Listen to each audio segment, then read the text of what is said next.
Blog Talk Radio.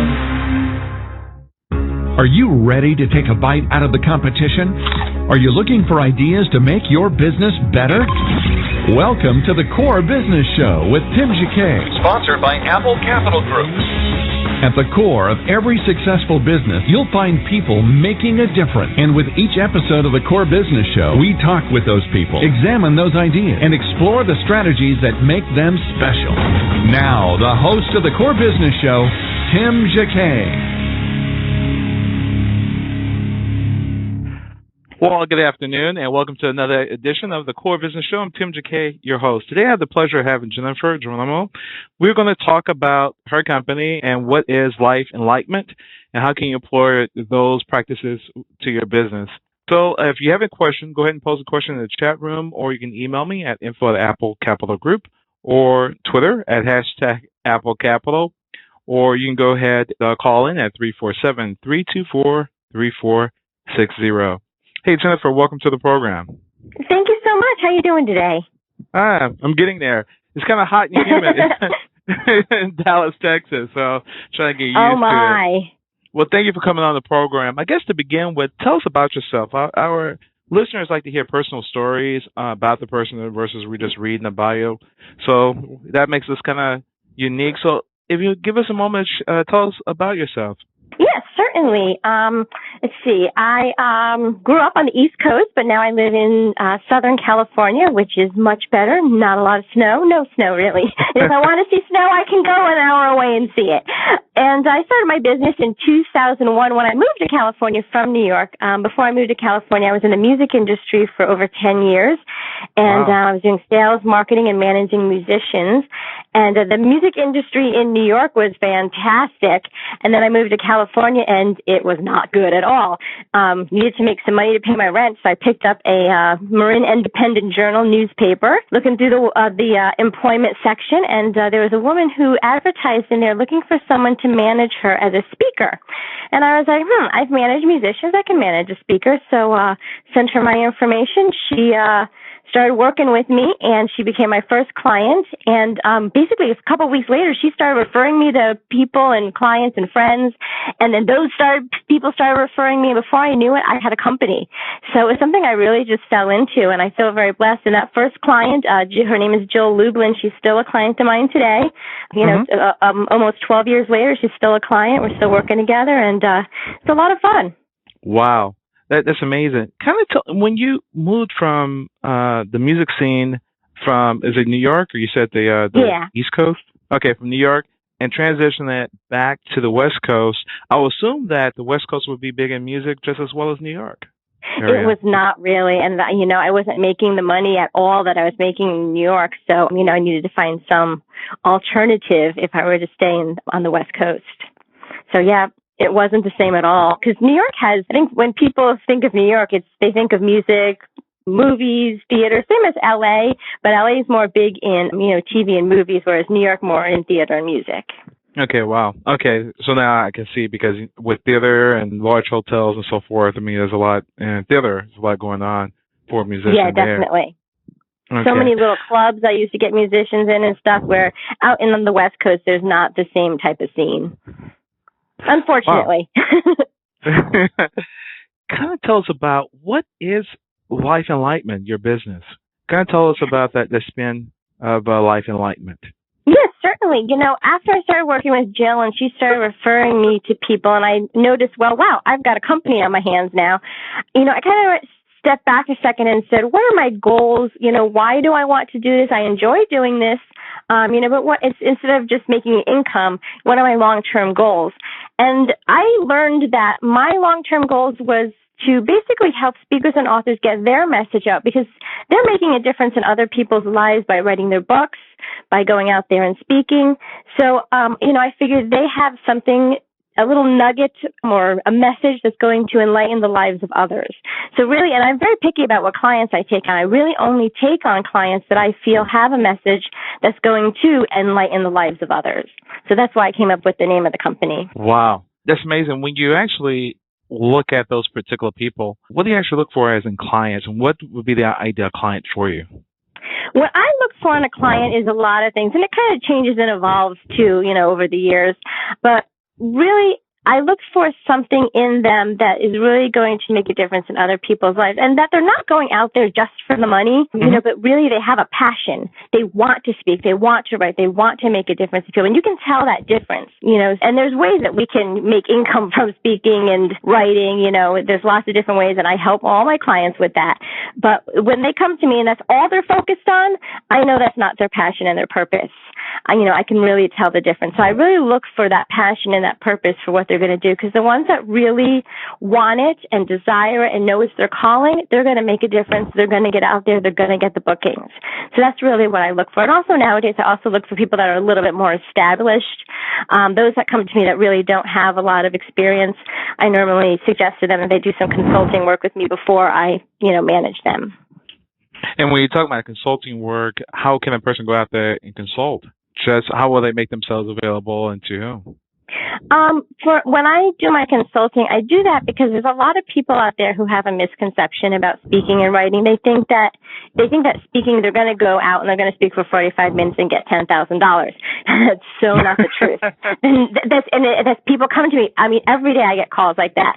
I want to be a speaker. That they think it's going to be their name and lights kind of thing, and that's really not the case. There's lots of different components you can add to that, like back of the room sales and books and products to make a good income. But the number of speakers that really get paid for their speaking is only around 10%. So people who are really focused on that, that's not really real. So I have a consulting session with them so I can really educate them on the industry, let them know what next steps they can take to get out there to speak, or if they want to write a book, what next steps they can take. Because I think there's a lot of misconceptions out there, and I like to help debunk those for people before they get started. Because really, that way they can also see, is this something I really want to do? Do I really want to invest the time and energy into this? And I can let them know what steps, they would need to take to do so.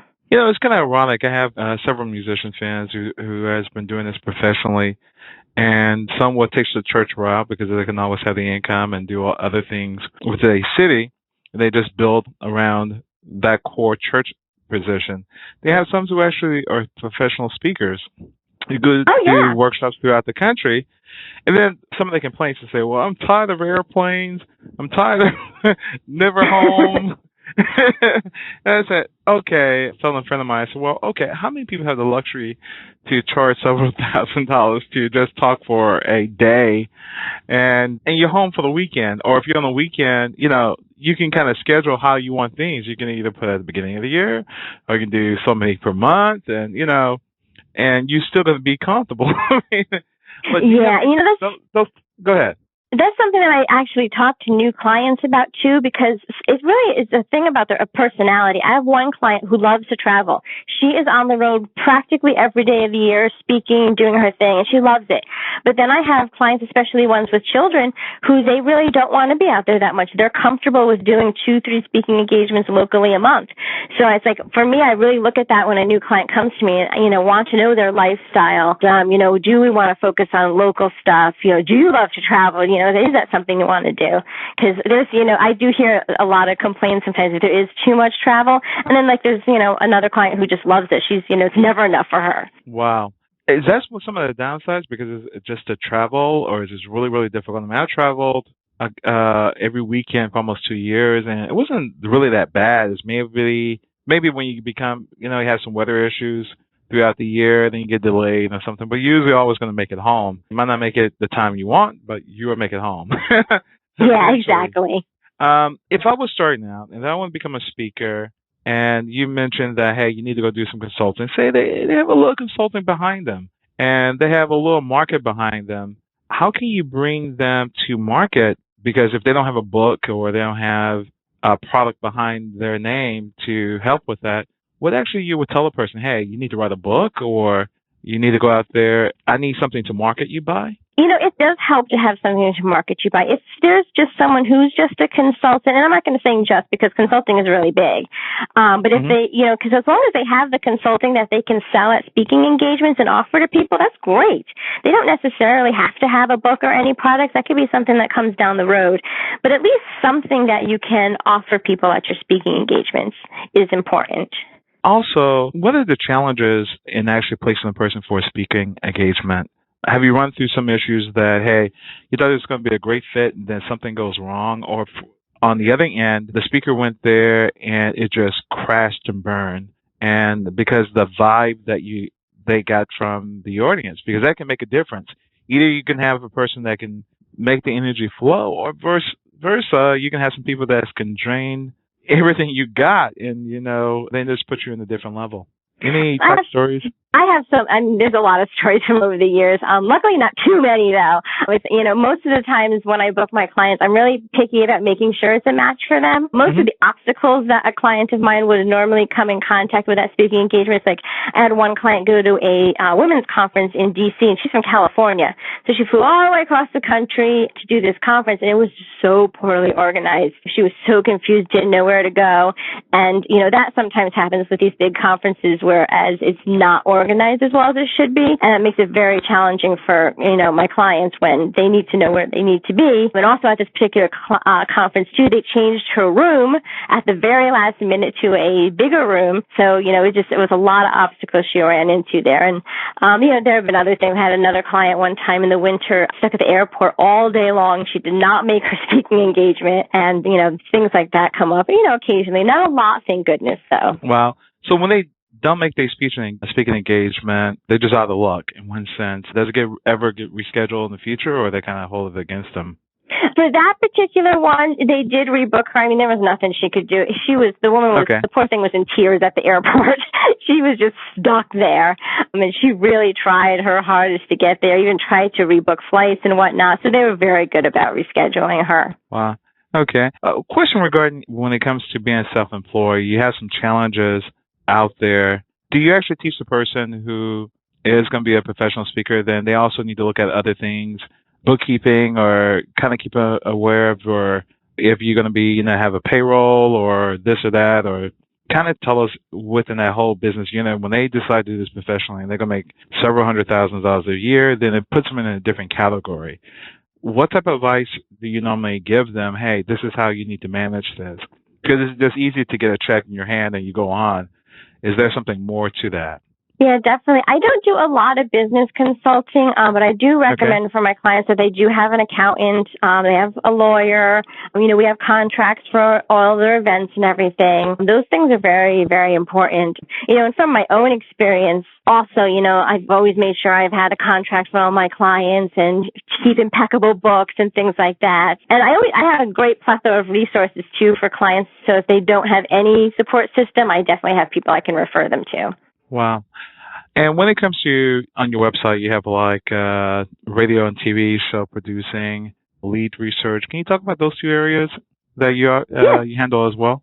Go ahead. Certainly. I'll start with the radio and TV producing. I produce a TV show called Messages of Hope for my client Jill Lublin, and I co-host 2 radio shows, one called Scorpion Equinox and the other called Freedom for All. And then I produce 3 radio shows for my client Charmaine Hammond, Your Book as Your Business, and Pausative Radio, which is PAWS, as in pause for animals, and Conversations with Charmaine. And that's something, so I find that so fun. I love producing TV and radio shows. I get to meet so many cool guests for my clients and put together lots of, fun interviews for them. It's really, I find it so fun to do that kind of work. And I've also met some, great celebrities too in booking the TV and radio shows too. So I've had a lot of fun with that. And the leads research I do because a lot of speakers don't really realize how much research they need to do to find speaking leads. And sometimes when they're just starting out, that can be very overwhelming. So I offer 25 leads that I'll prepare for them so that when they start pitching themselves to meeting planners, they've got a list they can already start from, and so it doesn't feel so overwhelming when they start out. And then later on, they can, learn more about how to research and network for leads, but at least they have something to start with and go on. So I do that little piece for them just to get them going. Wow. So when you do the leads for them, you mainly just compile the list. Hey, why don't you look at these type of leads to get these people a call to see, if they need a speaker for this or that. That's how usually the conversation goes. And then they call that particular entity, say, hey, do you need my expertise is this and blah, blah, blah. How is that normally set up? Normally what I do is I sit down with them and I say, who's your target audience? What kind of audiences do you want to get in front of? Geographically, where do you want to go and speak? So I'll get some criteria for the leads before I go out and find them for them, and then I'll put the list together for them. And if they don't know how to pitch themselves, then I recommend doing a half-hour consultation with me so I can teach you how to pitch yourself. But otherwise, they've got the leads and they can start pitching themselves to these meeting planners. It's, like I said, it's just a real easy way to get them started, get the ball rolling for them. And they're very specifically tailored. Like I said, they give me the criteria of where they want to go, types of groups they want to get in front of, and, I'll find the contacts for them, give them names, email addresses, and that way they're ready to go. Wow. Anything, I guess, about your particular company or any advice that you would actually give a person who's going to be starting a business? For starting a business in general, I love it, to be honest. I can't see any other way. I did desk job for a little bit here and there in my previous life before starting Life Enlightenment, and it wasn't for me. It was not for me at all. So I love it. But what I would suggest to people is you have to be disciplined. I've got to be here for my clients. I've got to get my work done. I do have the freedom to go do yoga in the afternoon if I want, or, grab a bite to eat with a friend. But, also you have to have the discipline too to know that, I have to spend this time for my work, even though you're self-employed. So that's probably the biggest thing I find for people. For me, it's not a challenge, but I have heard that is a challenge for some people. Because they can't balance the freedom with get things done. Because I've seen some people, what they do, they get things done, but what happens, it takes them a whole week to get it done because other things distract them. And with you, with that particular focus, because you're trying to book your orders and so forth, you just have a structured time. Hey, I'm going to do this, and get it done, then go play.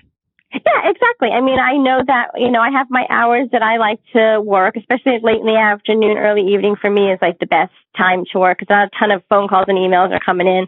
And that way I can take care of those things earlier in the day. And that works really great for me. And if, for instance, if I want to go make plans with a friend, I do have that way to do it. And then I can also, if I'm doing that on a weekday, I can always put a little work time in on a weekend, So there is that fun flexibility to it. Well, do you consider yourself a night owl, or you're more of a morning person? Oh, I'm not a morning person at all. I don't start my day, honestly, till the afternoon. No, I'm definitely a night owl. I get much more done at night because there's not a lot of interruptions at night. So I can whiz through the research I want to do. If I'm preparing leads for someone, I can get that done really much faster than during the day. That's for me, that works really well. Wow.